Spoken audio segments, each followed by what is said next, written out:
Secretary Rubio, to you. Indian students, engineers, doctors, researchers have contributed enormously to US economy and innovation ecosystems.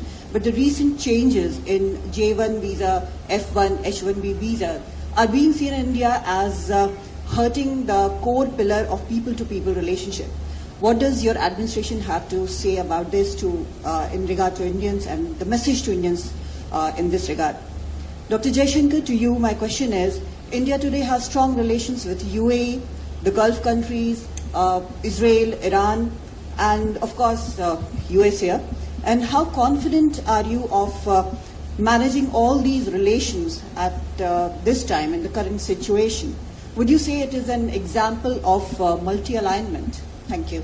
Thank you. Let me just handle on the, first of all, I take and accept what you just said about the contribution that Indians have made to the U.S. economy. Over $20 billion have been invested in the U.S. economy by Indian companies. We want that number to continue to increase. And obviously the expertise as well that they've provided into our economy has been very, very valuable. I don't want you to view, or anyone, I made this point yesterday in an interview, the changes that are happening now, or the modernization of our migration system into the United States, is not focused, it's not India specific, it is global, it's being applied across the world. We are in a period of modernization, and I'll be frank and honest with you because it's important to talk about this. We've had a migratory crisis in the United States. This is not because of India, but broadly, we had over 20 million people illegally enter the United States over the last few years, and we've had to address that challenge. In addition to that challenge, and I think this is true for India, this is true for every country in the world, okay? Everything that you do as a country needs to be in your national interest, and that includes your immigration policy. The United States, I believe, is the most welcoming country in the world on immigration.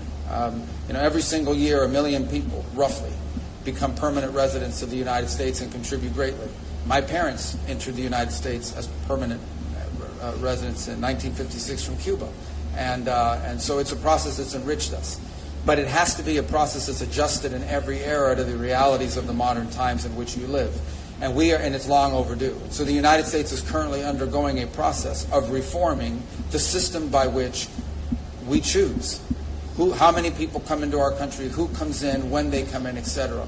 Anytime you undertake a reform, anytime you undertake a change in the system by which you admit people, or frankly, anytime you undertake a reform in any system, not just on immigration, there's going to be a period of transition that's going to create some friction points and some difficulties and so forth.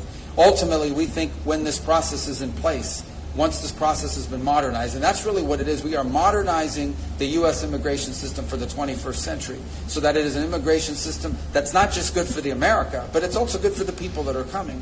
Once we are complete and once we've done the work of modernizing that system, I think we're going to come up with a system, we're going to wind up with a system that's more efficient and even better than the previous system, and in some ways may prove to be even more beneficial than the previous system was to people from India that seek to enter the United States to work and innovate.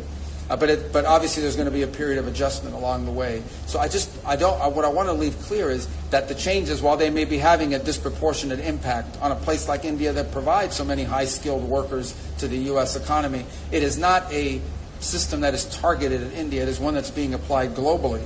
But we're in a period of transition, and like any period of transition, there's going to be some bumps on that road. But we think ultimately our destination is going to be a better system, a more efficient system, one that works better than the one that we had in place previously, and more sustainable, by the way. If you like this video, then like, share, and subscribe to ET Now.